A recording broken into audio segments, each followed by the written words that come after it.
ಹೇಗಿರುತ್ತೆ? ನಿಮ್ಮ ಸುತ್ತಮುತ್ತ ಪ್ರಾಣನ ತೆಗೆಯುವಂತ ಚಿಂಪಾಂಜಿಗಳು ಹಾಗೆ ಗೋರಿಲ್ಲಾಗಳು ಇರ್ತವೆ. ಇಂತ ಒಂದು ಸಂದರ್ಭದಲ್ಲಿ ನೀವು ಒಂದು ವಸ್ತುನ ಹುಡ್ಕೊಂಡು ಆ ಗೋರಿಲ್ಲಾಗಳ ಮಧ್ಯೆ ಹೋದ್ರೆ ಹೇಗಿರುತ್ತೆ? ಹೌದು, ಅಂತದ್ದೇ ಒಂದು ಅದ್ಭುತವಾಗಿರುವ ಅಡ್ವೆಂಚರ್ ಮೂವಿನೇ ನಾವಿವತ್ತು ನೋಡ್ತಿರೋದು. ಅಂದಂಗೆ ಈ ಮೂವಿ ಹೆಸರು Kingdom of the Planet of the Apes ಅಂತ. ಈಗ ತುಂಬಾ ಟೈಮ್ ಅನ್ನ ವೇಸ್ಟ್ ಮಾಡದೆ ನಮ್ಮ ಮೈನ್ ಸ್ಟೋರಿ ಕಡೆಗೆ ಹೊಟ್ಟೋಗೋಣ.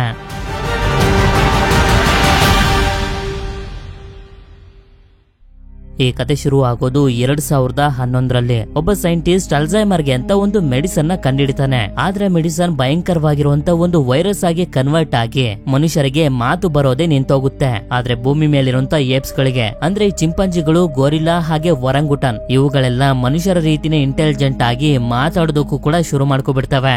ಈಗ ಇಂಟೆಲಿಜೆಂಟ್ ಆಗಿರುವಂತ ಏಪ್ಸ್ ಗಳಿಗೆ ರಾಜ ಸೀಸರ್ ಅನ್ನೋ ಒಂದು ಚಿಂಪಾಂಜಿ. ಭೂಮಿಲಿ ಈಗ ಮನುಷ್ಯರ ಸಂಖ್ಯೆ ಕಮ್ಮಿ ಆಗ್ತಿರೋದ್ರಿಂದ ಉಳ್ಕೊಂಡಿರುವಂತ ಅಲ್ಪ ಸ್ವಲ್ಪ ಮನುಷ್ಯರಿಗೆ ಅನ್ನಿಸ್ತಿರುತ್ತೆ, ಭೂಮಿ ನಮ್ಮ ಕೈ ತಪ್ಪೋಗ್ತಿದೆ. ಏಪ್ಸ್ ಗಳನ್ನ ಸಾಯಿಸಿದ್ರೆ ಮಾತ್ರ ಭೂಮಿ ಮನುಷ್ಯರದ್ದೇ ಆಗಿ ಉಳಿಯುತ್ತೆ, ಇಲ್ಲಾಂತಂದ್ರೆ ಏಪ್ಸ್ ಗಳು ನಮ್ಮನ್ನ ಆಳೋದಕ್ಕೆ ಶುರು ಮಾಡ್ಕೊಬಿಡ್ತವೆ ಅಂತ. ಆದ್ರೆ ಸೀಸರ್ನ ಏಪ್ಸ್ ಗಳ ಗುಂಪು ಮಾತ್ರ ಮನುಷ್ಯರ ಸವಾಸನೆ ಬೇಡ ಅಂತ ಮನುಷ್ಯರ ಇಲ್ದೇ ಇರುವಂತ ಜಾಗನ ಹುಡ್ಕೊಂಡು ಹೋಗ್ತಿರ್ತವೆ. ಅಲ್ಲಾದ್ರೂ ನಾವು ನೆಮ್ಮದಿ ಆಗಿರ್ಬೋದು ಅಂತ.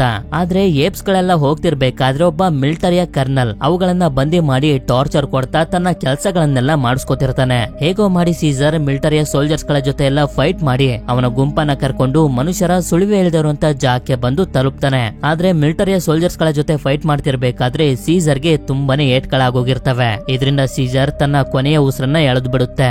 ಆಗ ಎಲ್ಲಾ ಏಪ್ಸ್ ಗಳು ತುಂಬಾ ಗೌರವದಿಂದ ಸೀಸರ್ಗೆ ಅಂತಿಮ ಸಂಸ್ಕಾರವನ್ನ ಮಾಡ್ತಾರೆ. ಇಲ್ಲಿಗೆ ಸೀನ್ ಕಟ್ ಆಗಿ 300 ವರ್ಷಗಳ ಕಾಲ ಮುಂದಕ್ಕೆ ಬರುತ್ತೆ. ಇಷ್ಟೊತ್ತಿಗೆ ಕಾಡೆಲ್ಲ ಸಿಟಿಗಳನ್ನ ಆವರಿಸ್ಕೊಬಿಟ್ಟಿರುತ್ತೆ. ಯಾಕೆಂತಂದ್ರೆ ಸಿಟಿಗಳಲ್ಲಿ ಮನುಷ್ಯರು ಇರೋದಿಲ್ಲ. ಇದೇ ಜಾಗದಲ್ಲಿ ನಮ್ಗೆ 3 ಏಪ್ಸ್ ಗಳನ್ನ ತೋರಿಸ್ತಾರೆ. ಇವನ ಹೆಸರು ನೋವಾ, ಇವಳ ಹೆಸರು ಸೂನಾ, ಹಾಗೆ ಇವನ ಹೆಸರು ಅನಾಯ ಅಂತ. ಇವ್ರು 3 ಜನ ಹದ್ದಿನ ಗೂಡತ್ರ ಬಂದಿರ್ತಾರೆ ಮೊಟ್ಟೆಗಳನ್ನ ತಗೊಳ್ಳೋದಕ್ಕೆ ಅಂತ. ಗೂಡಲ್ಲಿ ಬರೀ 3 ಮೊಟ್ಟೆ ಇರುತ್ತೆ. ಆದ್ರೆ ಇವ್ರು ಮಾತ್ರ ಬರೀ 2 ಮಾತ್ರ ಎತ್ಕೊಂಡು ಒಂದನ್ನ ಇಲ್ಲೇ ಇಡ್ಬೇಕು ಅಂತ ಡಿಸೈಡ್ ಮಾಡ್ತಾರೆ. ಯಾಕೆಂತಂದ್ರೆ ಒಂದು ಮರಿ ತಾಯಿ ಹತ್ರ ಇರ್ಲಿ ಅಂತ.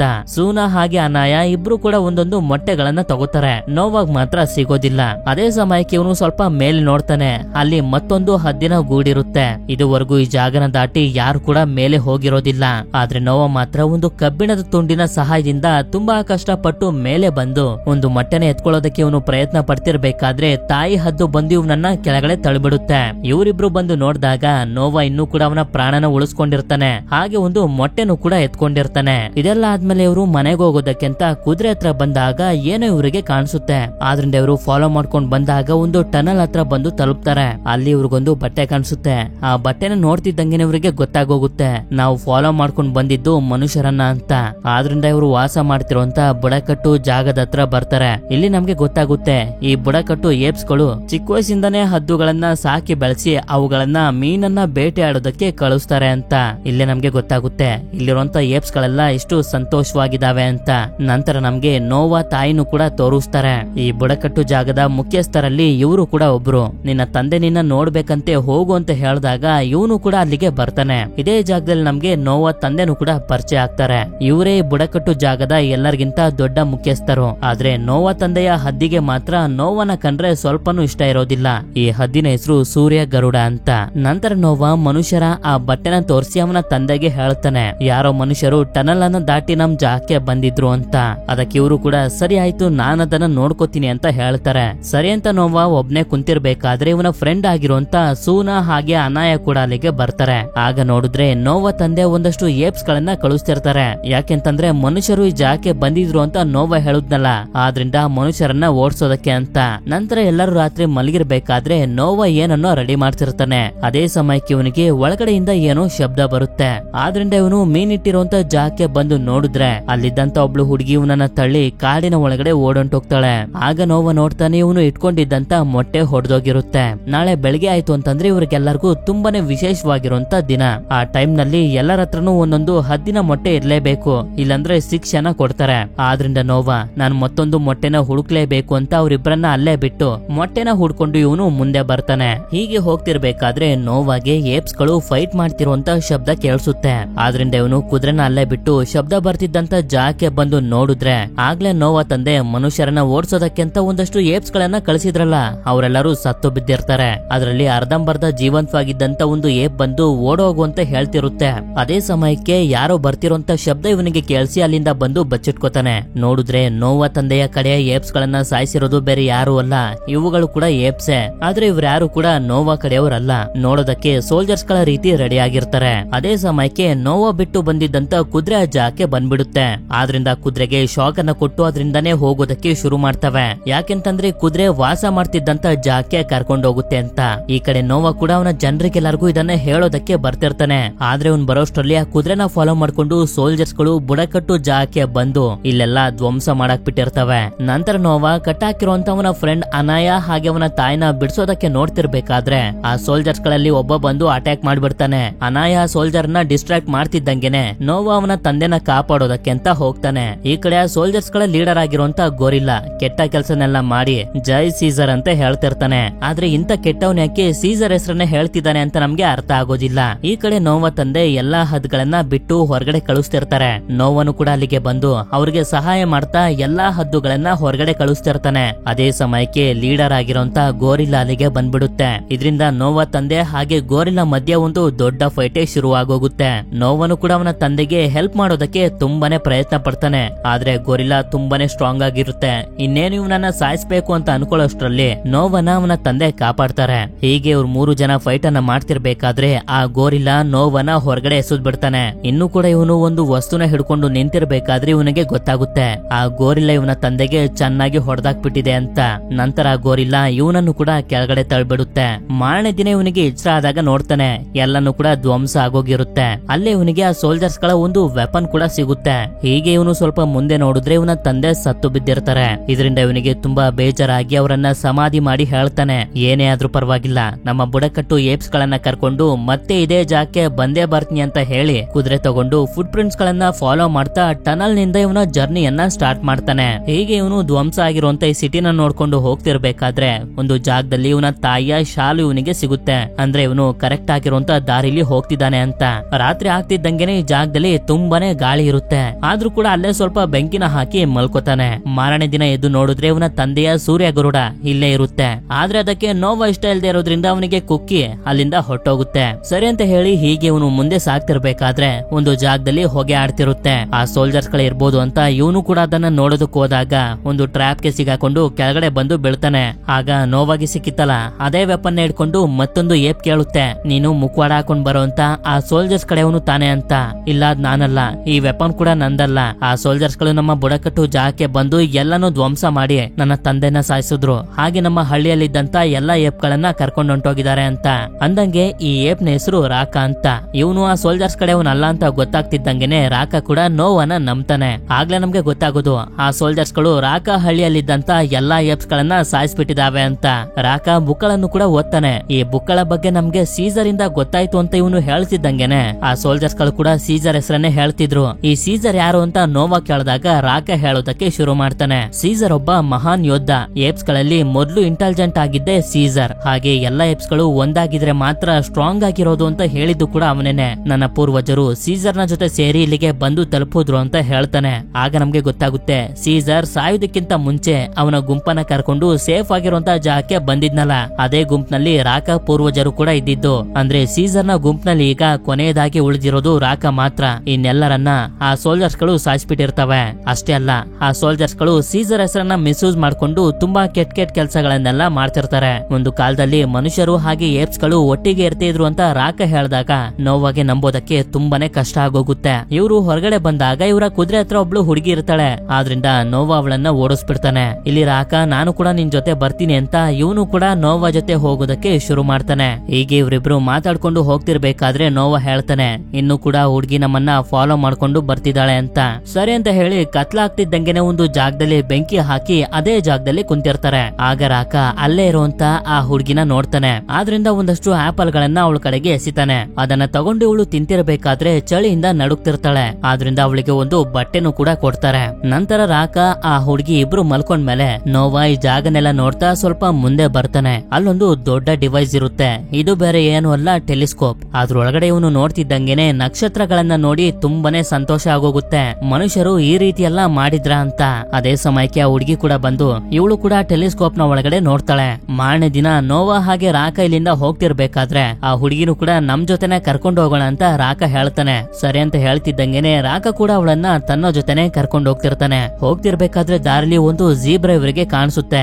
ಆದ್ರಿಂದ ಅದು ಯಾವ ಪ್ರಾಣಿ ಇರ್ಬೋದು ಅಂತ ಮುಂದೆ ಬಂದು ನೋಡಿದ್ರೆ ಆ ಜಾಗದಲ್ಲಿ ತುಂಬಾ ಜೀಬ್ರಾಗಳು ಇರ್ತವೆ. ಹೇಳ್ಬೇಕು ಅಂತಂದ್ರೆ ಅವ್ರು 3 ಜನ ಯಾವತ್ತೂ ಕೂಡ ಜೀಬ್ರಾನ ನೋಡಿರೋದಿಲ್ಲ. ನೋಡಿದ್ರೆ ಆ ಜಾಗದಲ್ಲಿ ಒಂದಷ್ಟು ಮನುಷ್ಯರು ಕೂಡ ಇರ್ತಾರೆ. ಆದ್ರಿಂದ ನೋವಾ ಕುದುರೆನ ಹತ್ತಿ ಹೋಗ್ತಿರ್ತಾನೆ. ನಾನು ನನ್ನ ಫ್ಯಾಮಿಲಿನ ಹುಡುಕ್ಲೇಬೇಕು ಅಂತ. ಸರಿ ಅಂತ ಹೇಳಿ ರಾಕ ಅವನ ಕತ್ನಲ್ಲಿದ್ದಂತ ಸೀಸರ್ನ ಗುರುತನ್ನ ಇವನಿಗೆ ಕೊಟ್ಟು ಹೇಳ್ತಾನೆ, ಇದು ಸೀಸರ್ನ ಸಿಂಬಲ್. ಸೀಸರ್ನ ತರ ನೀನು ಕೂಡ ಒಳ್ಳೆ ದಾರಿಲಿ ಹೋಗು ಅಂತ.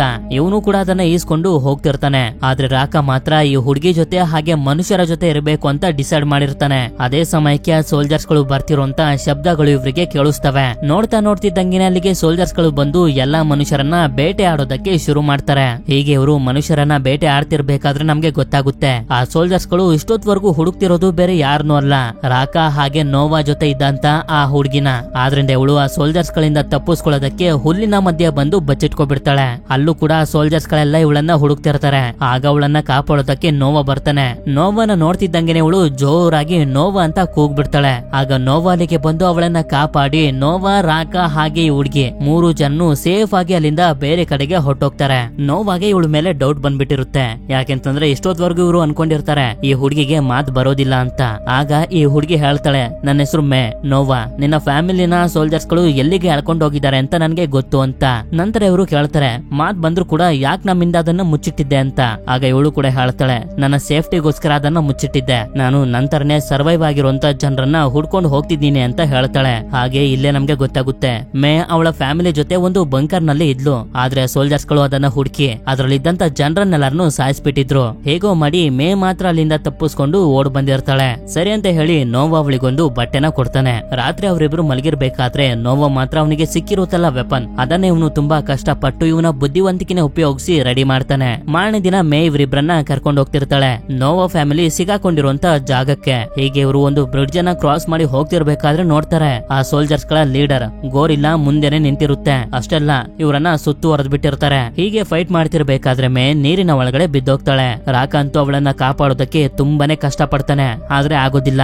ಆದ್ರಿಂದ ಇವನು ಕೂಡ ನೀರಿನ ಒಳಗಡೆ ಎಳೆದು ಅವಳನ್ನ ಮೇಲಕ್ಕೆ ಕಳಿಸ್ತಿರ್ತಾನೆ. ಆದ್ರೆ ಅಷ್ಟೊತ್ತಿಗೆ ಲೀಡರ್ ಗೋರಿಲ್ಲಾ ಬಂದು ರಾಕ ಹಿಡ್ಕೊಂಡಿರುವಂತ ಹಗ್ಗನ ಕಟ್ ಮಾಡ್ಬಿಡುತ್ತೆ. ರಾಕ ಸತ್ತೋಗಿದ್ರಿಂದ ಮೇ ಹಾಗೆ ನೋವಾಗೆ ತುಂಬಾನೇ ಬೇಜಾರಾಗುತ್ತೆ. ನಂತರ ಇವರು ನೋವಾ ಹಾಗೆ ಮೇನ ಕರ್ಕೊಂಡು ಸಮುದ್ರದ ದಡದ ಹತ್ರ ಬರ್ತಾರೆ. ಯಾಕೆ ಅಂತಂದ್ರೆ ಇದೇ ಜಾಗದಲ್ಲಿ ಸೋಲ್ಜರ್ಸ್ ಗಳ ರಾಜ ಇರೋದು. ಇಲ್ಲಿ ನೋಡಿದ್ರೆ ಏಪ್ಸ್ ಗಳ ಒಂದು ಸಾಮ್ರಾಜ್ಯನೇ ಇರುತ್ತೆ. ಎಲ್ಲಾ ಏಪ್ಸ್ ಗಳಿರುವಂತ ಜಾಗದಲ್ಲಿ ನೋವಾನ ಬಿಟ್ಟು ಮೇನ ಬೇರೆ ಜಾಗಕ್ಕೆ ಕರ್ಕೊಂಡು ಹೋಗ್ತಾರೆ. ನಂತರ ನೋವಾಗೆ ಹೇಳ್ತಾರೆ, ಇನ್ಮೇಲಿಂದ ಇದೇ ನಿನ್ ಜಾಗ ಅಂತ. ಹೀಗೆ ನೋವಾ ಎಲ್ಲಾ ಏಪ್ಸ್ ಗಳು ಕೆಲಸ ಮಾಡುವಂತ ಜಾಗಕ್ಕೆ ಬಂದಾಗ ಇವನ ಫ್ರೆಂಡ್ ಆಗಿರುವಂತ ಸೂನಾನ ಮೀಟ್ ಮಾಡಿ ತುಂಬಾನೇ ಸಂತೋಷ ಪಡ್ತಾನೆ. ಆಕ್ಚುಲಿ ನೋವಾ ಹುಡ್ಕೊಂಡ್ ಬಂದಿರುವಂತ ಇವನ ಜನರೆಲ್ಲರೂ ಇದೇ ಜಾಗದಲ್ಲಿ ಇರ್ತಾರೆ. ಈ ಕಡೆ ಮೇನ ಒಂದು ರೂಮ್ ಗೆ ತಗೊಂಡ್ ಬಂದು ಹಾಕ್ತಾರೆ. ಇಲ್ಲಿ ನೋಡಿದ್ರೆ ನೋವಾಗಿ ಸಿಕ್ಕಿತ್ತಲ್ಲ ಒಂದು ವೆಪನ್, ಅದೇ ತರದ ಒಂದು ವೆಪನ್ ಇಲ್ಲಿರುತ್ತೆ. ಹಾಗೆ ಟ್ರೆವೆತನ್ ಅನ್ನೋ ಒಬ್ಬ ವ್ಯಕ್ತಿನೂ ಕೂಡ ಇಲ್ಲೇ ಇರ್ತಾನೆ. ಆಗ್ಲೇ ನಮ್ಗೆ ಗೊತ್ತಾಗೋದು ಈ ತರ ವೆಪನ್ಸ್ ಗಳನ್ನೆಲ್ಲ ತಯಾರಿಸಿ ಏಪ್ಸ್ ಗಳಿಗೆ ಕೊಡ್ತಿರೋದು ಇವನೇ ಅಂತ. ಹಾಗೆ ಇವನು ಏಪ್ಸ್ ಗಳ ರಾಜನಿಗೆ ಬುಕ್ ಅನ್ನ ಓದಿ ಕಥೆನ ಹೇಳುವಂತ ಕೆಲ್ಸನ ಮಾಡ್ತಿರ್ತಾನೆ. ನಂತರ ನೋವಾ ಅವನ ತಾಯಿನ ಮೀಟ್ ಮಾಡ್ತಾನೆ. ನೋವಾ ಹಾಗೆ ಅವನ ತಾಯಿ ಒಬ್ಬರನ್ನೊಬ್ರು ನೋಡಿ ತುಂಬಾನೇ ಸಂತೋಷ ಪಡ್ತಾರೆ. ಹಾಗೆ ನೋವಾನ ತಂದೆ ಸತ್ತೋಗಿರೋದಕ್ಕೆ ಇಬ್ರು ಕೂಡ ತುಂಬಾನೇ ದುಃಖ ಪಡ್ತಾರೆ. ಅದೇ ಸಮಯಕ್ಕೆ ಎಲ್ಲಾ ಏಪ್ಸ್ ಗಳು ಒಂದು ಕಡೆ ಬಂದು ಸೇರೋದಕ್ಕೆ ಸಿಗ್ನಲ್ ಬರುತ್ತೆ. ಎಲ್ಲರ ಜೊತೆ ನೋವನು ಕೂಡ ಬಂದು ನೋಡ್ತಾನೆ. ಆ ಸೋಲ್ಜರ್ಸ್ ಗಳ ರಾಜ ಆಗಿರುವಂತ ಪ್ರಾಕ್ಸಿಮಸ್ ಸೀಸರ್ ಇಲ್ಲಿಗೆ ಬರ್ತಾನೆ. ಆಕ್ಚುಲಿ ಸೀಸರ್ ಹೆಸರನ್ನ ಮಿಸ್ಯೂಸ್ ಮಾಡ್ಕೊಂಡು ಎಲ್ಲಾ ಏಪ್ಸ್ ಗಳ ಹತ್ರ ಕೆಲಸ ಮಾಡಿಸ್ಕೊತಿರೋದು ಇವನೇನೆ. ನಂತರ ಇವನು ಅಲ್ಲೇ ಮುಂದೆ ಇದ್ದಂತ ಒಂದು ಬಂಕರ್ ನ ಕಬ್ಬಿಣದ ಬಾಕ್ಲನ್ನ ಓಪನ್ ಮಾಡೋದಕ್ಕೆ ಆರ್ಡರ್ ಮಾಡ್ತಾನೆ. ಎಲ್ಲಾ ಏಪ್ಸ್ ಗಳು ಎಷ್ಟೇ ಕಷ್ಟಪಟ್ಟು ಎಳಿತಿದ್ರು ಕೂಡ ಆ ಡೋರ್ ಓಪನ್ ಆಗ್ತಾನೆ ಇರೋದಿಲ್ಲ. ಆದ್ರಿಂದ ಕರೆಂಟ್ ಶಾಕ್ ಅನ್ನ ಕೊಟ್ಟು ಎಳೆಯೋದಕ್ಕೆ ಪ್ರಯತ್ನ ಪಡ್ತಿದ್ರು ಕೂಡ ಆಗೋದಿಲ್ಲ. ಇದರಿಂದ ಏಪ್ಸ್ ಗಳಿಗೆ ಬರೀ ಏಟ್ ಆಗುತ್ತೆ ಅಷ್ಟೇ. ಸರಿ, ನಾಳೆ ಮತ್ತೆ ಟ್ರೈ ಮಾಡೋಣ ಅಂತ ಹೇಳಿ ಪ್ರಾಕ್ಸಿಮಸ್ ಎಲ್ಲರನ್ನ ಅವರವರ ಜಾಗಕ್ಕೆ ಕಳಿಸ್ತಾನೆ. ಇದನ್ನೆಲ್ಲ ಇವರಿಬ್ರು ಕೂಡ ನೋಡ್ತಿರ್ತಾರೆ. ಆದ್ರಿಂದ ಮೇ ಹೇಳ್ತಿರ್ತಾಳೆ, ನಿನ್ಗೆ ಗೊತ್ತಿದೆ ಅಲ್ವಾ, ಏಪ್ಸ್ ಗಳು ಭೂಮಿನ ತಮ್ಮ ವಶಕ್ಕೆ ತಗೋತಿದ್ದಂಗೆನೆ ಗವರ್ನಮೆಂಟ್ ಇದೇ ಬಂಕರ್ ನ ಒಳಗಡೆ ಅಂಡರ್ ಕವರ್ ಆಗಿದ್ದು. ಅದ್ರೊಳಗಡೆ ಟೆಕ್ನಾಲಜಿ, ವೆಪನ್ ಗಳು ಎಲ್ಲಾನು ಇದೆ. ಅದು ಆ ಪ್ರಾಕ್ಸಿಮಸ್ ಕೈಗೆ ಸಿಕ್ಬಾರ್ದು ಅಂತ. ಆದ್ರೆ ಟ್ರೆವೆತನ್ ಮಾತ್ರ ಕಂಪ್ಲೀಟ್ ಆಗಿ ಪ್ರಾಕ್ಸಿಮಸ್ ಕಡೆಗೆ ಆಗೋಗಿರ್ತಾನೆ. ಯಾಕೆಂತಂದ್ರೆ ಇವನಿಗೆ ಅನ್ನಿಸ್ತಿರುತ್ತೆ, ಭೂಮಿ ಮೇಲೆ ಮನುಷ್ಯರ ಆಳ್ವಿಕೆ ಮುಗಿತು, ಈಗೇನಿದ್ರು ಏಪ್ಸ್ ಗಳು ನಮ್ಮನ್ನ ಆಳ್ತವೆ, ಅವುಗಳು ಹೇಳ್ದಂಗೆ ನಾವು ಕೇಳ್ಬೇಕು ಅಂತ. ನಂತರ ಪ್ರಾಕ್ಸಿಮಸ್ ಕರಿತಿದ್ದಾರೆ ಅಂತ ನೋವಾನ ಕರ್ಕೊಂಡ್ ಬಂದು ಪ್ರಾಕ್ಸಿಮಸ್ ಹತ್ರ ಬಿಡ್ತಾರೆ. ನೋಡಿದ್ರೆ ಈಗಾಗ್ಲೇ ಅಲ್ಲಿ ಮೇ ಹಾಗೆ ಟ್ರೆವೆತನ್ ಇಬ್ರು ಕೂಡ ಇರ್ತಾರೆ. ನೀನು ತುಂಬಾ ದೊಡ್ಡ ಜರ್ನಿಯನ್ನ ಮಾಡ್ ಬಂದಿದ್ಯಾ ಅಂತ ನೋವಾನ ಪ್ರಾಕ್ಸಿಮಸ್ ಕುಂತ್ಕೊಳ್ಳೋದಕ್ಕೆ ಹೇಳ್ತಾನೆ. ಸರಿ ಅಂತ ಪ್ರಾಕ್ಸಿಮಸ್ ನೋವಾಗೆ ಹೇಳ್ತಾ ಹೋಗ್ತಾನೆ. ಆ ಬಂಕರ್ ನ ಒಳಗಡೆ ಮನುಷ್ಯರು ಕಲ್ತಿರುವಂತ ಎಲ್ಲಾ ನಾಲೆಡ್ಜ್ ಕೂಡ ಇದೆ. ಆ ನಾಲೆಡ್ಜ್ ಅನ್ನ ಏಪ್ಸ್ ಗಳು ಕಲ್ತ್ಕೊಂಡ್ರೆ ಮಾತ್ರ ಏಪ್ಸ್ ಗಳು ಮನುಷ್ಯರನ್ನ ರೀಪ್ಲೇಸ್ ಮಾಡೋದಕ್ಕಾಗೋದು. ಮೇ ನಿನ್ಗೇನಾದ್ರೂ ಹೇಳುದ್ಲಾ ಆ ಬಂಕರ್ ಒಳಗಡೆ ಹೇಗೆ ಹೋಗೋದು ಅಂತ? ಅಂದ್ರೆ ಮೇ ಮನುಷ್ಯರನ್ನ ಹುಡ್ಕೊಂಡು ಇಲ್ಲಿಗೆ ಬಂದಿಲ್ಲ, ಆ ಬಂಕರ್ ನ ಒಳಗಡೆ ಇರುವಂತ ಯಾವ್ದೋ ಒಂದು ವಸ್ತುನ ಹುಡ್ಕೊಂಡು ಇಲ್ಲಿಗೆ ಬಂದಿರ್ತಾಳೆ. ಆದ್ರೆ ನೋವಾಗ್ ಮಾತ್ರ ಇದ್ರ ಬಗ್ಗೆ ಏನು ಕೂಡ ಗೊತ್ತಿರೋದಿಲ್ಲ. ಆದ್ರಿಂದ ಪ್ರಾಕ್ಸಿಮಸ್ ನೋವನ್ನ ಸೈಡಿಗೆ ಕರ್ಕೊಂಡ್ ಬಂದು ಹೇಳ್ತಾನೆ ಏಪ್ಸ್ ಗಳಿಗೆ, ಆ ಬಂಕರ್ ನ ಒಳಗಡೆ ಇರುವಂತ ನಾಲೆಡ್ಜ್ ತುಂಬಾನೇ ಇಂಪಾರ್ಟೆಂಟ್. ಅದನ್ನ ಕಲ್ತಿಲ್ಲ ಅಂತಂದ್ರೆ ಮನುಷ್ಯರು ನಮ್ಮನ್ನ ಮತ್ತೊಂದ್ಸಲ ಜೈಲಿಗೆ ಹಾಕಿ ಲಾಕ್ ಮಾಡ್ಬಿಡ್ತಾರೆ ಅಂತ. ಮುಂದಿನ ಸೀನ್ ನಲ್ಲಿ ನೋವಾ ಹದ್ದುಗಳನ್ನ ನೋಡ್ಕೊಂಡು ಕುಂತಿರ್ಬೇಕಾದ್ರೆ ಅವನ ತಾಯಿ ಬಂದು ಹೇಳ್ತಾರೆ, ಇನ್ಮೇಲೆ ಹದ್ದುಗಳು ನಮ್ಮ ಹತ್ರ ಬರೋದಿಲ್ಲ, ಯಾಕೆಂತಂದ್ರೆ ಈಗ ನಮ್ಮ ಗರುಡ ಬುಡಕಟ್ಟು ಉಳ್ದಿಲ್ಲ ಅಂತ ಹೇಳಿ ಅಲ್ಲಿಂದ ಹೊರಟೋಗ್ತಾರೆ. ಅದೇ ಸಮಯಕ್ಕೆ ನೋವಾ ತಂದೆಯ ಹದ್ದಾಗಿರುವಂತ ಸೂರ್ಯ ಗರುಡ ಅಲ್ಲಿಗೆ ಬರುತ್ತೆ. ನೀನು ಕೂಡ ನನ್ನ ಆಡ್ಕೊಳಕ್ಕೆ ಇಲ್ಲಿಗೆ ಬಂದ, ಏನೇ ಆದ್ರೂ ಪರವಾಗಿಲ್ಲ, ನನ್ನ ಜನರನ್ನ ಮತ್ತೆ ನಾನು ನನ್ನ ಜಾಗಕ್ಕೆ ಕರ್ಕೊಂಡು ಹೋಗ್ತೀನಿ ಅಂತ ಹೇಳ್ತಿದ್ದಂಗೆನೆ ಸೂರ್ಯ ಗರುಡ ಬಂದು ಇವನ ಕೈನ ಮೇಲೆ ಕುಂತ್ಕೊಳ್ಳುತ್ತೆ. ಇದನ್ನ ನೋಡಿ ನೋವಾ ತಾಯಿಗೆ ತುಂಬಾನೇ ಸಂತೋಷ ಆಗುತ್ತೆ. ಈ ಕಡೆ ಟ್ರೆವಾಥನ್ ಪ್ರಾಕ್ಸಿಮಸ್ ಹತ್ರ ಹೋಗ್ತಾನೆ. ಮೇ ಒಬ್ಳೆ ಇರ್ಬೇಕಾದ್ರೆ ನೋವಾ ಬಂದು ಕೇಳ್ತಾನೆ, ಯಾಕೆ ನನ್ಗೆ ಸುಳ್ಳು ಹೇಳ್ತೆ? ನೀನ್ ಇಲ್ಲಿಗೆ ಬಂದಿರೋದು ಮನುಷ್ಯರನ್ನ ಹುಡ್ಕೊಂಡು ಅಲ್ಲ, ಆ ಬಂಕರ್ಗೋಸ್ಕರ ತಾನೆ ಅಂತ. ಹೌದು, ನಾನ್ ನಿನ್ನ ಹತ್ರ ಸುಳ್ಳು ಹೇಳ್ದೆ. ಯಾಕೆಂತಂದ್ರೆ ಪ್ರಾಕ್ಸಿಮಸ್ ನಾನು ಹಾಗೆ ನನ್ನ ಫ್ಯಾಮಿಲಿ ಇದ್ದಂತ ಕ್ಯಾಂಪ್ ಅನ್ನ ಹುಡುಕ್ತಾ ಹಾಗೆ ಎಲ್ಲರನ್ನೂ ಸಾಯಿಸ್ಬಿಟ್ಟ. ತುಂಬಾ ಕಷ್ಟಪಟ್ಟು ನಾನು ಉಳ್ಕೊಂಡೆ. ಅದೇ ಭಯದಲ್ಲೇ ನಿನ್ಗೆ ನಾನು ಬಂಕರ್ನ ವಿಷಯನ ಹೇಳಿಲ್ಲ ಅಂತ. ಆ ಬಂಕರ್ನ ಒಳಗಡೆ ನಿನಗ್ ಬೇಕಾಗಿರೋದು ಏನಿದೆ ಅಂತ ನೋವಾ ಕೇಳಿದಾಗ ಮೇ ಹೇಳ್ತಾಳೆ, ಮನುಷ್ಯರು ಒಬ್ರು ಜೊತೆ ಮತ್ತೊಬ್ರು ಮಾತಾಡುವಂತ ಶಕ್ತಿನ ಕಳ್ಕೊಬಿಟ್ಟಿದ್ದಾರೆ. ಆ ಬಂಕರ್ನ ಒಳಗಡೆ ಬುಕ್ ನ ರೀತಿ ಒಂದು ಡಿವೈಸ್ ಇದೆ, ಆ ಬುಕ್ ನನ್ಗೆ ಸಿಕ್ಕಿದ್ರೆ ಎಲ್ಲಾನು ಕೂಡ ಸರಿ ಹೋಗುತ್ತೆ ಅಂತ. ಹಾಗೆ ನೋವಾಗೆ ಮೇ ಇಂದಾನೆ ಗೊತ್ತಾಗುತ್ತೆ, ಭೂಮಿಲಿ ಮೊದ್ಲು ಮನುಷ್ಯರಿದ್ರು, ಮನುಷ್ಯರು ಕಂಡಿಡಿದಂತ ಒಂದು ವೈರಸ್ ನಿಂದ ಮನುಷ್ಯರ ಅಸ್ತಿತ್ವ ಮುಗಿತಾ ಹೋಯ್ತು, ಹಾಗೆ ಏಪ್ಸ್ ಗಳು ಇಂಟೆಲಿಜೆಂಟ್ ಆಗ್ತಾ ಹೋದ್ವು ಅಂತ. ನಂತರ ನೋವಾ ಬಂದು ಇವನ ಫ್ರೆಂಡ್ಸ್ ಆಗಿರುವಂತ ಸೂನಾ ಹಾಗೆ ಅನಾಯನ ಎದ್ದೋಳ್ಸಿ, ನಮ್ಮ ಬುಡಕಟ್ಟು ಏಪ್ಸ್ ಗಳು ಬಿಡುಗಡೆ ಆಗ್ಬೇಕು ಅಂತಂದ್ರೆ ನಾವೊಂದು ಕೆಲಸ ಮಾಡ್ಬೇಕು ಅಂತ ಹೇಳ್ತಾನೆ. ಸೂನಾ ಸರಿ ಅಂತ ಹೇಳಿ ಒಪ್ಕೋತಾಳೆ. ಆದ್ರೆ ಅನಾಯ ಹೆದರ್ಕೊಂಡು ಇವ್ರ ಜೊತೆ ಹೋಗೋದಿಲ್ಲ. ನೋವಾ ಸೂನಾನ ಮೇ ಹತ್ರ ಕರ್ಕೊಂಡ್ ಬರ್ತಾನೆ. ನಂತರ ಇವರು ಬಾಂಬ್ ಗಳನ್ನ ರೆಡಿ ಮಾಡಿ ಈ ಜಾಗದ ಸುತ್ತ ಇಡ್ತಿರ್ತಾರೆ. ಅದೇ ಸಮಯಕ್ಕೆ ಅನಾಯ ಕೂಡ ಇವರ ಟೀಮಿಗೆ ಬಂದು ಜಾಯಿನ್ ಆಗ್ತಾನೆ. ಅಂದ್ರೆ ಅನಾಯ ಅವನ ಮನ್ಸನ್ನ ಚೇಂಜ್ ಮಾಡಿದಾನೆ ಅಂತ. ಬಾಂಬ್ ಗಳನ್ನ ಇವರು ಇಡ್ತಿರೋದು ಬ್ರಿಡ್ಜ್ ಅನ್ನ ಬ್ಲಾಸ್ಟ್ ಮಾಡೋದಕ್ಕೆ ಅಂತ. ಹೀಗೆ ಇವರು ಬಾಂಬ್ ಗಳನ್ನ ಇಡ್ತಿರ್ಬೇಕಾದ್ರೆ ಟ್ರೆವಾಥನ್ ಅದನ್ನ ನೋಡ್ಬಿಡ್ತಾನೆ. ಮೇ ಅವನಿಗೆ ಅರ್ಥ ಮಾಡಿಸೋದಕ್ಕೆ ತುಂಬಾನೇ ಪ್ರಯತ್ನ ಪಡ್ತಾಳೆ. ಆದ್ರೆ ಇವನ್ ಮಾತ್ರ ಅದನ್ನ ಕೇಳದೆ ಪ್ರಾಕ್ಸಿಮಸ್ ಗೆ ಹೇಳೋದಕ್ಕೆ ಹೋಗ್ತಿರ್ಬೇಕಾದ್ರೆ ಮೇ ಅವನನ್ನ ಹಿಡಿದು ಸಾಯಿಸ್ಬಿಡ್ತಾಳೆ. ಇದು ನೋವಾ ಹಾಗೆ ಅವನ ಟೀಮ್ ನವರಿಗೆ ಸ್ವಲ್ಪನೂ ಕೂಡ ಇಷ್ಟ ಆಗೋದಿಲ್ಲ. ಆದ್ರೆ ಇವರ ಬುಡಕಟ್ಟು ಏಪ್ಸ್ ಗಳು ಬಿಡುಗಡೆ ಆಗ್ಬೇಕು ಅಂತಂದ್ರೆ ಮೇ ಜೊತೆ ಸೇರಿ ಕೆಲಸ ಮಾಡ್ಲೇಬೇಕು. ನಂತರ ಇವರು ಬಂಕರ್ ಗೆ ಅಟ್ಯಾಚ್ ಆಗಿರುವಂತ ಬೆಟ್ಟದ ಹತ್ರ ಬಂದು ಮೇಲಕ್ಕೆ ಹತ್ತೋದಕ್ಕೆ ಶುರು ಮಾಡ್ತಾರೆ. ಯಾಕೆಂತಂದ್ರೆ ಬಂಕರ್ ನ ಒಳಗಡೆ ಹೋಗೋದಕ್ಕೆ ಒಂದು ದಾರಿ ಇಲ್ಲಿ ಇರುತ್ತೆ. ಇವರು ಒಳಗಡೆ ಬಂದು ತಲುಪ್ತಿದ್ದಂಗೆನೆ ಮೇ ಬಂಕರ್ ನ ಲೈಟ್ ಅನ್ನ ಆನ್ ಮಾಡ್ತಾಳೆ. ಸರಿ ಅಂತ ಅವಳು ಡಿವೈಸ್ ಅನ್ನ ಹುಡ್ಕೊಂಡು ಹೋದ್ರೆ ನೋವಾ ಹಾಗೆ ಅವನ ಫ್ರೆಂಡ್ಸ್ ಗಳು ಅಲ್ಲೇ ಇದ್ದಂತ ಕ್ಲಾಸ್ ರೂಮ್ ಅನ್ನ ನೋಡ್ತಿರ್ತಾರೆ. ಈ ಕಡೆ ಇವಳಿಗೆ ಡಿವೈಸ್ ಅನ್ನ ಹುಡುಕ್ತಿರ್ಬೇಕಾದ್ರೆ ಒಂದಷ್ಟು ವೆಪನ್ಸ್ ಗಳು ಸಿಗ್ತವೆ. ಕೊನೆಗೆ ಇವಳು ಹುಡ್ಕೊಂಡ್ ಬಂದಿರುವಂತ ಡಿವೈಸ್ ಕೂಡ ಸಿಕ್ಬಿಡುತ್ತೆ. ಇವ್ರು 3 ಜನ ಆ ಕ್ಲಾಸ್ ರೂಮ್ ಅಲ್ಲಿ ಇದ್ದಂತ ಒಂದು ಬುಕ್ ನಲ್ಲಿ ನೋಡ್ತಾರೆ ಹೇಗೆ ಮನುಷ್ಯರು ಹಿಂದಿನ ಕಾಲದಲ್ಲಿ ಏಪ್ಸ್ ಗಳನ್ನ ಬಂದಿ ಮಾಡಿ ಇಡ್ತಿದ್ರು ಅಂತ. ಅದೇ ಸಮಯಕ್ಕೆ ಮೇ ಬಂದಿದ್ರಿಂದ ಇವರೆಲ್ಲರೂ ಹೊರಗಡೆ ಹೋಗೋದಕ್ಕೆ ರೆಡಿ ಆಗ್ತಿರ್ತಾರೆ. ಈ ಜಾಗದಲ್ಲಿ ಮಿಲಿಟರಿಯ ತುಂಬಾ ವೆಪನ್ಸ್ ಗಳೆಲ್ಲ ಇರ್ತವೆ. ಸರಿ ಅಂತ ಹೇಳಿ ಇವರು ಬಂಕರ್ ಡೋರ್ ಅನ್ನು ಓಪನ್ ಮಾಡಿ ನೋಡಿದ್ರೆ ಮುಂದೆನೆ ಪ್ರಾಕ್ಸಿಮಸ್ ಇರ್ತಾನೆ. ಅಂದ್ರೆ ಇವ್ರು 4 ಜನ ಒಳಗಡೆ ಹೋಗ್ತಿರುವಂತ ವಿಷಯ ಇವನಿಗೆ ಮೊದ್ಲಿಂದಾನೇ ಗೊತ್ತಿತ್ತು ಅಂತ. ಪ್ರಾಕ್ಸಿಮಸ್ ನೋವಾಗೆ ಥ್ಯಾಂಕ್ಸ್ ಹೇಳ್ತಾನೆ, ನಿನ್ನಿಂದ ಬಂಕರ್ ನ ಡೋರ್ ಓಪನ್ ಆಯ್ತು, ಆದ್ರೆ ನೀನು ಈ ಮನುಷ್ಯರನ್ನ ಯಾವತ್ತೂ ನಂಬೇಡ ಅಂತ. ಸೂನಾನ ಮುಂದೆ ಇಟ್ಕೊಂಡು ನೋವನ್ನ ಹೆದರಿಸೋದಕ್ಕೆ ಶುರು ಮಾಡ್ತಾನೆ. ಈಗ್ಲೂ ಕೂಡ ನಾನ್ ಬೇಡ ಅನ್ನಲ್ಲ, ನಮ್ ಕಡೆಗೆ ಬಂದ್ಬಿಡು ಅಂತ. ಆಗ ಮೇ ಸೂನಾನ ಇಟ್ಕೊಂಡಿದ್ದಂತ ಏಪ್ಗೆ ಶೂಟ್ ಮಾಡ್ಬಿಡ್ತಾಳೆ. ಇದನ್ನ ನೋಡಿ ಎಲ್ರು ಹೆದರ್ಕೊಂಡು ನಿಂತಿರ್ಬೇಕಾದ್ರೆ ಇವಳು ಅಲ್ಲಿಂದ ಓಡ್ ಬಂದು ಬಾಂಬ್ ಅನ್ನ ಆಕ್ಟಿವೇಟ್ ಮಾಡ್ಬಿಡ್ತಾಳೆ. ಬ್ಲಾಸ್ಟ್ ಆಗ್ತಿದ್ದಂಗೆನೆ ಬ್ರಿಡ್ಜ್ ಹೊಡೆದು ನೀರೆಲ್ಲ ಒಳಗಡೆ ಬರೋದಕ್ಕೆ ಶುರುವಾಗುತ್ತೆ. ಇದರಿಂದ ಎಲ್ಲಾ ಏಪ್ಸ್ ಗಳು ಅವರ ಪ್ರಾಣನ ಉಳಿಸ್ಕೊಳ್ಳೋದಕ್ಕೆ ಅಂತ ಬಂಕರ್ ನ ಒಳಗಡೆ ಓಡೋದಕ್ಕೆ ಶುರು ಮಾಡ್ತಾರೆ. ಇವಳು ಯಾಕೆ ರೀತಿ ಮಾಡಿದ್ಲು ಅಂತಂದ್ರೆ ಈ ಏಪ್ಸ್ ಗಳನ್ನೇ ಹೀಗೆ ಬಿಟ್ಬಿಟ್ರೆ ಮನುಷ್ಯರ ಅಸ್ತಿತ್ವನ ಕಂಪ್ಲೀಟ್ ಆಗಿ ಮುಗಿಸ್ಬಿಡ್ತಾರೆ ಅಂತ. ಈ ಕಡೆ ನೋವಾ ನೀರ್ನಲ್ಲಿ ಕೊಚ್ಚಿ ಹೋಗ್ತಿರುವಂತ ಅವನ ಬುಡಕಟ್ಟು ಏಪ್ಸ್ ಗಳನ್ನೆಲ್ಲ ಕಾಪಾಡ್ತಾ ಅಲ್ಲಿಂದ ಮೇಲಕ್ಕೆ ಕಳಿಸ್ತಿರ್ತಾನೆ ಇವರ ಪ್ರಾಣಗಳನ್ನ ಕಾಪಾಡೋದಕ್ಕೆ. ಅದೇ ಸಮಯಕ್ಕೆ ಲೀಡರ್ ಆಗಿರುವಂತ ಗೋರಿಲ್ಲಾ ಇಲ್ಲಿಗೆ ಬರುತ್ತೆ ಇವನನ್ನ ಸಾಯಿಸೋದಕ್ಕೆ ಅಂತ. ಹೀಗೆ ಇವರಿಬ್ರು ಫೈಟ್ ಅನ್ನ ಮಾಡ್ತಾ ಮಾಡ್ತಾ ನೀರಿನ ಒಳಗಡೆ ಎಲ್ಲ ಓಡಾಡೋದಕ್ಕೆ ಶುರು ಮಾಡ್ತಾರೆ. ಹೇಗೋ ಮಾಡಿ ನೋವಾ ಆ ಗೋರಿಲ್ಲನ ಪೈಪ್ ಗಳ ಮಧ್ಯೆ ಸಿಗಾಕೊಳ್ಳೋ ರೀತಿ ಮಾಡ್ಬಿಡ್ತಾನೆ. ಆಗ ಜಾಗಕ್ಕೆ ತುಂಬಾ ನೀರು ಬಂದಿದ್ರಿಂದ ಆ ಗೋರಿಲ್ಲ ಕೂಡ ಸತ್ತೋಗುತ್ತೆ. ಸರಿ ಅಂತ ನೋವಾ ಎಲ್ಲಾ ಏಪ್ಸ್ ಗಳಿರುವಂತ ಜಾಗಕ್ಕೆ ಬರ್ತಾನೆ. ಆದ್ರೆ ಇವನ್ಗೋಸ್ಕರ ಪ್ರಾಕ್ಸಿಮಸ್ ಅಲ್ಲಿ ಕಾಯ್ತಾ ಕುಂತಿರ್ತಾನೆ. ಇವನು ನೋವಾಗೆ ಎಷ್ಟು ಹೊಡಿತಿರ್ತಾನೆ ಅಂತಂದ್ರೆ ಮತ್ತೆ ಎದ್ದು ಹೊಡೆಯೋದಕ್ಕೆ ನೋವಾ ಹತ್ರ ಶಕ್ತಿನೇ ಇರೋದಿಲ್ಲ. ಇನ್ನೇನು ಪ್ರಾಕ್ಸಿಮಸ್ ಇವನನ್ನ ಹೊಡೆದು ಸಾಯಿಸ್ಬೇಕು ಅಂತ ಅನ್ಕೊಳ್ಳೋಷ್ಟ್ರಲ್ಲಿ ನೋವಾ ಅವನ ಬುಡಕಟ್ಟು ಹಾಡನ್ನ ಆಡೋದಕ್ಕೆ ಶುರು ಮಾಡ್ತಾನೆ. ಅವನ ಜೊತೆ ಅವನ ಬುಡಕಟ್ಟು ಏಪ್ಸ್ ಗಳು ಕೂಡ ಹಾಡನ್ನ ಆಡೋದಕ್ಕೆ ಶುರು ಮಾಡ್ತವೆ. ಆಗ ನೋಡ್ತಾ ನೋಡ್ತಿದ್ದಂಗೆನೆ ಇವರು ಸಾಕಿದ್ದಂತ ಹದ್ದುಗಳೆಲ್ಲ ಬಂದು ಪ್ರಾಕ್ಸಿಮಸ್ ನ ಮೇಲೆ ಅಟ್ಯಾಕ್ ಮಾಡ್ತಾ ಇವನನ್ನ ಕೆಳಗಡೆ ತಳ್ಳಿ ಸಾಯಿಸ್ಬಿಡ್ತಾರೆ. ಇರ್ತವೆ. ಮುಂದಿನ ಸೀನ್ ನಲ್ಲಿ ನಮ್ಗೆ ತೋರಿಸ್ತಾರೆ ನೋವಾ ಅವನ ಕಡೆಯ ಜನರನ್ನೆಲ್ಲರನ್ನು ಮತ್ತೆ ಅವರ ಜಾಗಕ್ಕೆ ಕರ್ಕೊಂಡ್ ಬಂದಿರ್ತಾನೆ. ಹೀಗೆ ಇವರೆಲ್ಲರೂ ಇವರ ಮನೆಗಳನ್ನ ಮತ್ತೆ ಕಟ್ತಿರ್ಬೇಕಾದ್ರೆ ನಮ್ಗೆ ತೋರಿಸ್ತಾರೆ ನೋವಾನ ನೋಡೋದಕ್ಕೆ ಮೇ ಅಲ್ಲಿಗೆ ಬಂದಿರ್ತಾಳೆ. ನಾನು ಮನುಷ್ಯರ ಅಸ್ತಿತ್ವನ ಕಾಪಾಡೋದಕ್ಕೆ ಆ ರೀತಿ ಮಾಡ್ದೆ ಅಂತಾಳೆ. ಎಲ್ಲಾನು ಮನುಷ್ಯರದ್ದೇ ಅಂದ್ರೆ ಏಪ್ಸ್ ಗಳದ್ದು ಏನ್ ಉಳಿಯುತ್ತೆ ಅಂತ ನೋವಾ ಕೇಳ್ತಾನೆ. ಆದ್ರೂ ಕೂಡ ನೋವಾ ಅವಳನ್ನ ಕ್ಷಮಿಸಿ ಕೇಳ್ತಾನೆ ರಾಕ ಹೇಳಿದ್ದು ನಿಜಾನ, ಮನುಷ್ಯರು ಹಾಗೆ ಏಪ್ಸ್ ಗಳು ಒಟ್ಟಿಗೆ ಸೇರಿ ಬದುಕ್ಬೋದಾ ಅಂತ. ಆದ್ರೆ ಇವಳು ಮಾತ್ರ ಕೈಯಲ್ಲಿ ಗನ್ನನ್ನ ಹಿಡ್ಕೊಂಡು ಬಂದಿರ್ತಾಳೆ. ಸರಿ ಅಂತ ನೋವಾ ರಾಕ ಕೊಟ್ಟಿದ್ದಂತ ಸೀಸರ್ ಸಿಂಬಲ್ ಅನ್ನ ಅವಳಿಗೆ ಕೊಡ್ತಾನೆ. ಇದು ನಮ್ಮೆಲ್ಲರಿಗೂ ಇಂಪಾರ್ಟೆಂಟ್ ಅಂತ. ಹಾಗೆ ನೋವಾ ಮತ್ತೆ ಸೂನಾ ತುಂಬಾನೇ ಪ್ರೀತಿ ಮಾಡ್ತಿರ್ತಾರೆ. ಇವರಿಬ್ರು ಸೇರಿ ಧ್ವಂಸ ಆಗಿರುವಂತ ಸಿಟಿನ ನೋಡ್ಕೊಂಡು ಬರೋದಕ್ಕೆ ಅಂತ ಹೋಗ್ತಿರ್ತಾರೆ. ಈ ಕಡೆ ಮೇ ಒಂದು ಬಂಕರ್ ಹತ್ರ ಬಂದು ಇವಳು ತಗೊಂಡ್ ಬಂದಿರುವಂತ ಡಿವೈಸ್ ಅನ್ನ ಅವರಿಗೆ ಕೊಡ್ತಾಳೆ. ಅವರು ಆ ಡಿವೈಸ್ ಅನ್ನ ಕಂಪ್ಯೂಟರ್ ಗೆ ಹಾಕಿ ಆಕ್ಟಿವೇಟ್ ಮಾಡ್ತಿದ್ದಂಗೆನೆ ಬೇರೆ ಬೇರೆ ಬಂಕರ್ ಗಳಲ್ಲಿ ವಾಸ ಮಾಡ್ತಿರುವಂತ ಮನುಷ್ಯರು ಒಬ್ಬರ ಜೊತೆ ಮತ್ತೊಬ್ರು ಮಾತಾಡೋ ರೀತಿ ಆಗುತ್ತೆ. ಅಂದ್ರೆ ಕಮ್ಯುನಿಕೇಶನ್ ಸಿಸ್ಟಮ್ ಗಳು ವರ್ಕ್ ಆಗೋದಕ್ಕೆ ಶುರುವಾಗುತ್ತೆ. ಇಲ್ಲಿಗೆ ಈ ಮೂವಿ ಎಂಡ್ ಆಗುತ್ತೆ. ಈ ಮೂವಿಗೂ ಮುಂಚೆ ಏನೇನೆಲ್ಲ ಆಗಿತ್ತು ಅಂತ ನೀವು ತಿಳ್ಕೋಬೇಕು ಅಂತಂದ್ರೆ ನಾನೀಗಾಗ್ಲೇ ಈ ಮೂವಿಗೂ ಮುಂಚೆ ಬಂದಿರುವಂತ 3 ಮೂವಿಗಳನ್ನ ಎಕ್ಸ್ಪ್ಲೇನ್ ಮಾಡಿ ಅಪ್ಲೋಡ್ ಮಾಡಿದ್ದೀನಿ. ಆ ಮೂವಿಗಳ ಪ್ಲೇ ಲಿಸ್ಟ್ ನಿಮ್ಗೆ ಡಿಸ್ಕ್ರಿಪ್ಷನ್ ಅಲ್ಲಿ ಸಿಗುತ್ತೆ. ಆ ಮೂವಿಗಳು ಮಾತ್ರ ತುಂಬಾನೇ ಚೆನ್ನಾಗಿದೆ. ಸರಿ, ಈ ಮೂವಿಯ ವಿಲನ್ ಹೆಸರು ಏನು ಅಂತ ನಿಮ್ಗೆ ಗೊತ್ತಿತ್ತು ಅಂತಂದ್ರೆ ಕಮೆಂಟ್ ಮಾಡಿ ತಿಳಿಸಿ. ವಿಡಿಯೋ ಇಷ್ಟ ಆಗಿತ್ತು ಅಂತಂದ್ರೆ ಲೈಕ್ ಮಾಡಿ. ಸರಿ, ಸಿಗೋಣ ಮತ್ತೊಂದು ಅಮೇಜಿಂಗ್ ಆಗಿರುವಂತ ವಿಡಿಯೋದಲ್ಲಿ. Until then stay tune mister explainer Kannada.